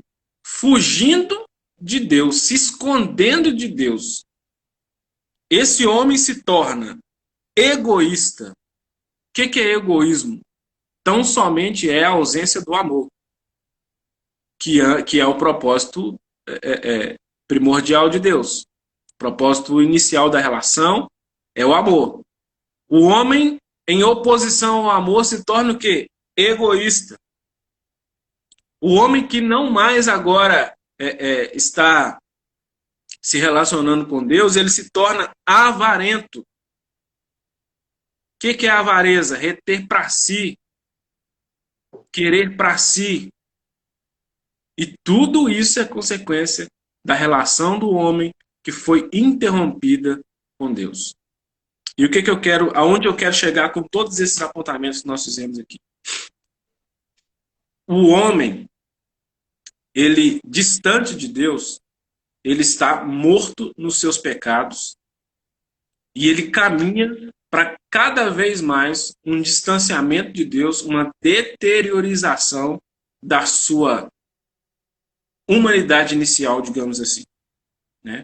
Ou seja, aquele homem que Deus projetou, que Deus planejou, criou, colocou na Terra com o propósito de se relacionar com ele está em queda. Por que eu digo está em queda? Porque ele continua se deteriorando cada vez mais. Sim. Quanto mais afastado de Deus ele está, quanto mais longe de Deus, pior ele fica. E é por isso que muitas vezes a gente olha a sociedade ao nosso redor E muitas pessoas falam assim, nossa, o mundo está ficando cada vez pior, né? As coisas estão ficando cada vez pior. Cada dia acontece uma coisa pior. Cada dia mais a gente vê coisas que a gente não via antigamente. Hoje em dia, por exemplo, eu estava conversando acho que foi com o Marco e com a Lili outro dia na casa deles, acho que foi isso mesmo. E a gente falando sobre crimes que se vê hoje que a gente não tinha tanta visibilidade assim antigamente, né? Pais que matam filhos, filhos que matam pais, famílias, né, que se destrói. A Lília mandou para mim agora, um pouco antes da gente entrar online aqui, sobre um menino que foi resgatado lá, né, pelo Felipe, filho dela, e a equipe lá que ele trabalha, que estava sendo ameaçado de assassinato pelo próprio pai com um machado, tipo aqueles machados viking, sabe? Que esse trem enorme assim. Agora à tarde, agora, foi resgatado lá porque o pai queria matar o próprio filho. E a gente olha para essas coisas e a gente fala assim, nossa, como que pode isso? Como que essas coisas acontecem? Tudo isso se origina lá em Gênesis capítulo 3, quando o homem escolhe desobedecer a Deus. Quando o homem, suscitado pelos seus próprios desejos, pelas suas vontades de ser o que não é, pela sua dificuldade, eu sempre digo isso, eu acho isso fantástico na Bíblia. Quando Deus criou o homem, Deus disse, façamos o homem a nossa imagem e semelhança. Ou seja, Deus já estava criando o homem à sua imagem e semelhança. O mais parecido possível com Deus, o homem foi feito. Não satisfeito com isso, quando a serpente disse, vocês vão ser iguais a Deus, o homem foi lá e desobedeceu. Ou seja, ele não estava satisfeito em ser imagem e semelhança de Deus. Ou talvez ele nem sabia que ele era imagem e semelhança de Deus. Ele não conseguia enxergar que ele era imagem e semelhança de Deus. E que por isso ele não precisava ser mais do que já era. Mas a ganância, o desejo de ser mais do que é, a insatisfação de querer mais, de ser mais, levou ele a ser, ou a tentar ser igual a Deus, ou maior do que Deus. E obviamente isso não deu certo. Obviamente isso fez com que ele se afastasse de Deus e fosse menos ainda do que era. Ele não se tornou mais do que era, ele se tornou menos do que era. E aí que está o X da questão. Nós hoje, enquanto seres humanos, enquanto servos de Deus, enquanto pessoas que estão, né, cremos, né, buscando ser melhores diante de Deus, qual que é o nosso entendimento a respeito de tudo isso? Nós precisamos entender que, sem Jesus, nós estamos nessa condição. Pecado, caídos, deteriorados, apodrecendo, literalmente. O pastor usou aí a analogia lá do maná, né? Quando o povo não acreditava na providência de Deus, o povo, né, desconfiando, será que Deus vai cumprir a promessa? Será que amanhã vai ter maná de novo? Ah, vou me certificar, eu vou pegar o meu aqui, porque vai que amanhã não tem, né? Aí o povo vai e guarda. E o que acontece? Apodrece por falta de confiança em Deus. A questão é que nós, enquanto seres humanos caídos e distantes da presença de Deus, estamos apodrecendo, assim como o maná que fica guardado. Assim como o maná que foi guardado para ser comido depois, fora de hora, fora do tempo, em desobediência à vontade de Deus, nós estamos apodrecendo. E a única maneira de nós sairmos desse estado de apodrecimento da nossa alma, apodrecimento do nosso ser, é encontrando com Jesus. A única maneira da gente ser liberto disso tudo é a gente entendendo que Jesus veio, que ele morreu naquela cruz para nos livrar dessa condição. E aí eu sempre falo sobre o Evangelho e sobre Jesus a partir de Romanos 3:23. Para mim, tudo começa em Romanos 3:23. Porque todos pecaram, destituídos estão da glória de Deus. A gente tem que reconhecer isso. A gente tem que entender que nós fazemos parte dessa humanidade caída, dessa humanidade em pecado. Nós fazemos parte dessa humanidade deturpada, com entendimento deturpado, com relacionamento deturpado, com prática deturpada. Nós fazemos parte dessa humanidade. E só tem uma maneira da gente sair dessa condição. É a gente se voltar para Jesus. É a gente entender que o 3:24 vai dizer: mas sendo, né, pela graça alcançado por Cristo, nós nos tornamos filhos de Deus. Sendo pela graça transformados por Cristo, gratuitamente, nós podemos retomar, entre aspas, aquela imagem e semelhança que Deus tinha lá no início. Então, o que o pecado fez conosco? O pecado nos tirou da presença de Deus. O que o pecado fez com o mundo? O pecado colocou o mundo em deteriorização. Essa palavra hoje está agarrando na minha língua, né? O pecado colocou o mundo em deteriorização. Ou seja, o mundo está se deteriorando. A terra vai ser consumida. A palavra de Deus diz para nós que os elementos se desfarão e nós habitaremos em novo céu e nova terra. Né? Nós seremos restaurados, receberemos um corpo transformado, corpo incorruptível, para habitarmos com o Senhor na Nova Jerusalém. Por quê? Porque o que a Bíblia diz para nós? A antiga terra já não existe mais. E não existe por quê? Porque o pecado que nela se instalou vai ser destruído com aquele que trouxe o pecado para ela. Ou seja, Satanás. Amém? Então é isso. Creio que tinha mais coisa para falar aqui. Meu pastor John falou tudo, né? Deixei ele falar primeiro, ele falou tudo que tinha para falar. Então, então só corroborando com aquilo que o pastor Johnny já nos falou e que muito bem nos falou. Amém? É isso, irmãos. Ô, pastor, diga. Eu te sugiro na semana que vem captar, porque como a gente parou de responder as perguntas, tem algumas que ficou sem responder, igual o Emir fez uma, a Janice estava com uma aqui, aí se o senhor quiser, onde pode fazer semana que vem ou na outra, colher um pouco de pergunta que o pessoal tinha ainda para fazer, para depois a gente concluir, e responder também. A do Emir você respondeu, não?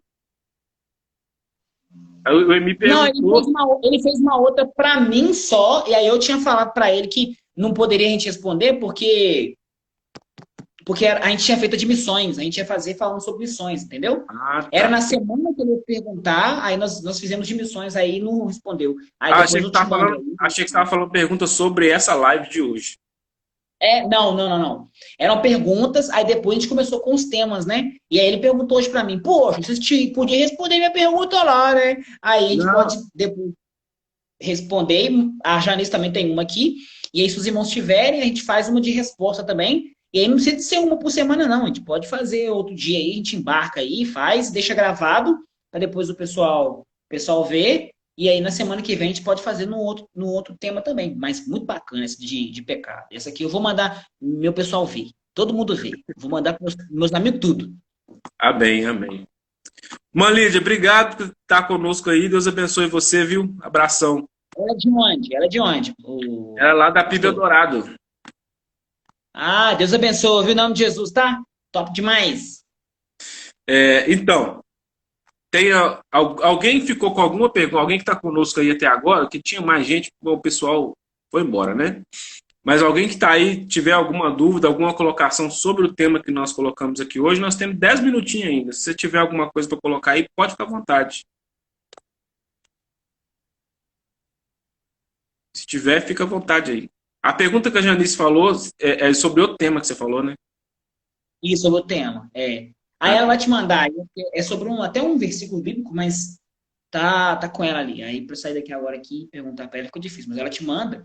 Aí depois talvez não gaste live para responder essas perguntas, não, mas aí a gente pode abrir o espaço e responder essas perguntas porque eles fizeram quando a gente fez aquela de missões e depois nós decidimos fazer por temas, e aí eu esqueci de te falar. Aí hoje o Emir estava me falando sobre a pergunta que ele fez, e aí a Janice também me falou: eu tenho uma pergunta também que está aqui na minha aljava.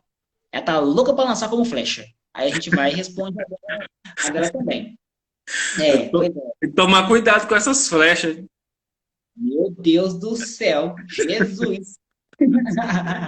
Mas é muito bom esse tema, pastor, muito bom. Eu não sei se o pessoal vai perguntar aí, pastor, mas Eu tô o que que o esperando aqui, senhor mas acha? até agora ninguém perguntou nada, não.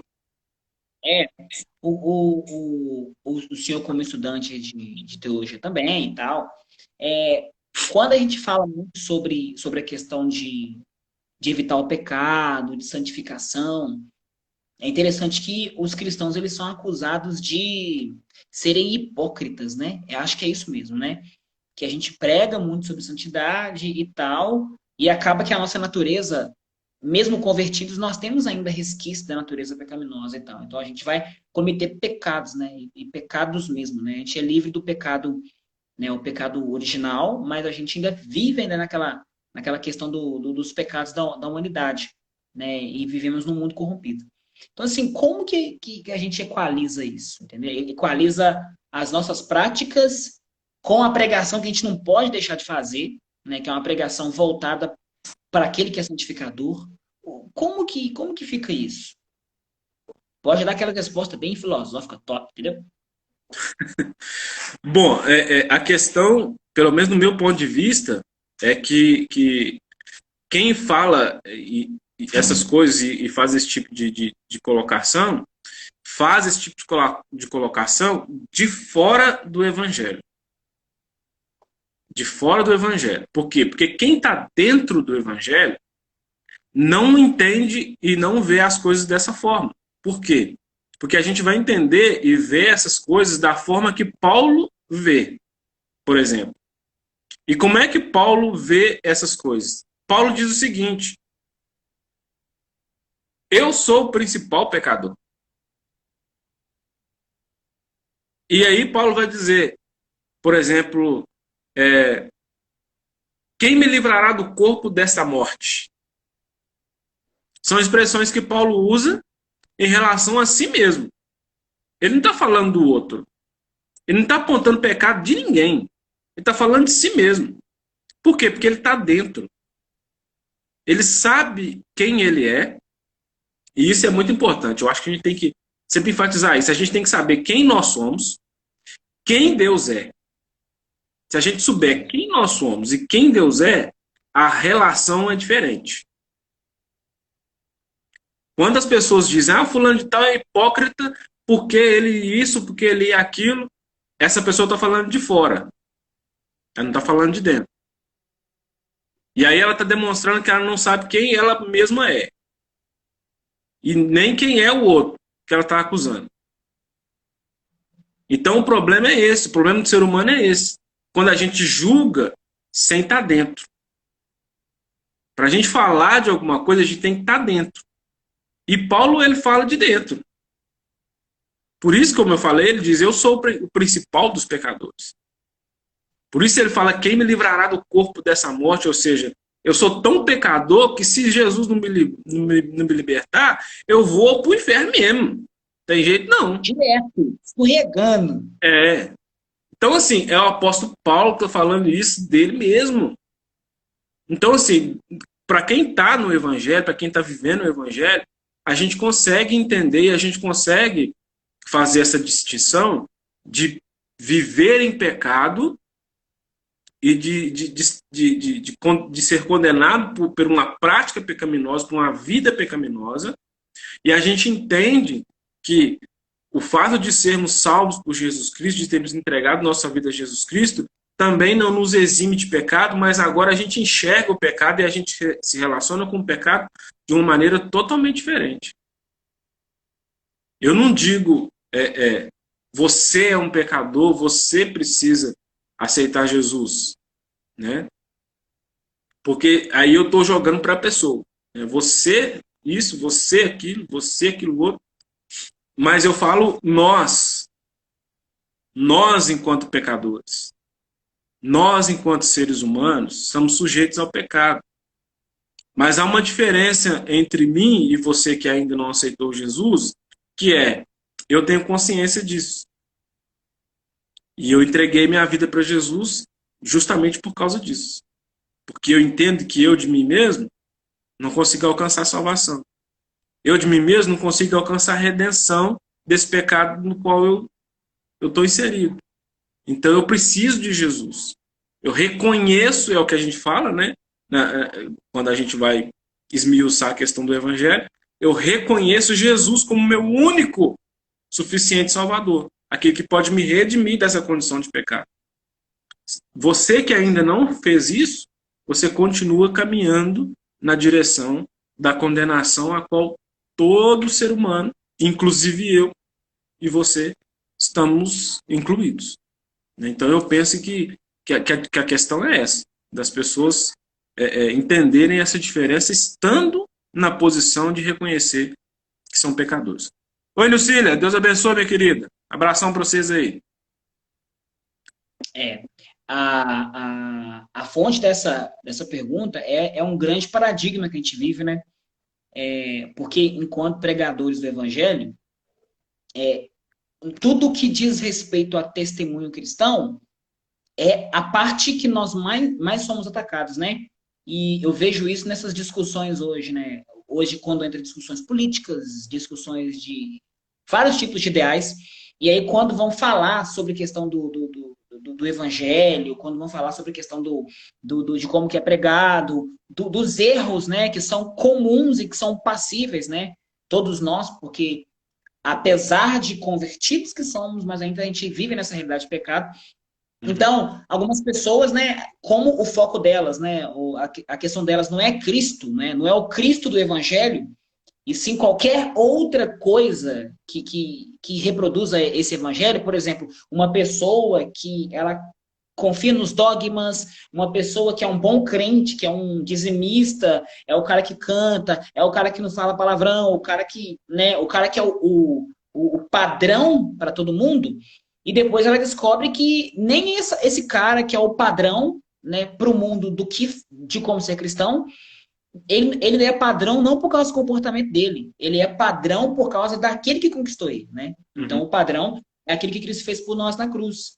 É o que a irmã Lídia colocou aí agora no comentário aí, ó. Aquilo que há de bom em nós é reflexo de Cristo. Ou seja, aquilo que tem de bom em mim, enquanto cristão, não é por minha causa, é porque Cristo está refletindo em mim aquilo que ele é. E eu estou me tornando imagem e semelhança dele. Mas sem ele, sem a luz dele em mim, então eu sou só trevas. Por isso que a gente não pode aceitar esse tipo de discurso de eu não vou ser da igreja mais porque eu estou vendo muita coisa errada. Peraí, o dono da igreja nunca errou.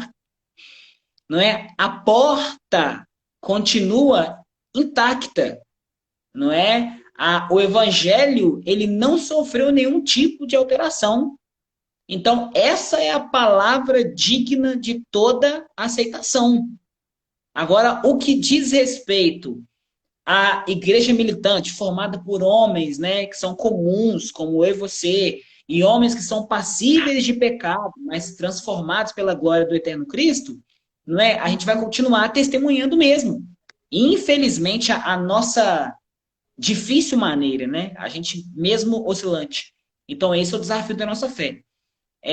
A gente precisa resguardar muito aquilo que nós pregamos, né? Resguardar muito aquilo que nós entendemos, porque nós perdemos, né, muitas pessoas que, por uma má compreensão daquilo que é a palavra do Evangelho, né, elas entendem que que o evangelho é simplesmente uma norma de conduta, né? É uma norma de conduta. Evangelho não é vida. Evangelho é o cara que não fuma, é o cara que não bebe, é o cara que não, é o cara que não, o cara que não, o cara que não, o cara que não, o cara que não. E esse não é o evangelho que nós conhecemos. O evangelho que nós conhecemos é o evangelho da vida, né? É o evangelho que faz a gente fazer todas as coisas com vistas à glória de Deus. Ainda que a gente não consiga fazer tudo do jeito que a gente realmente gostaria de fazer para Deus.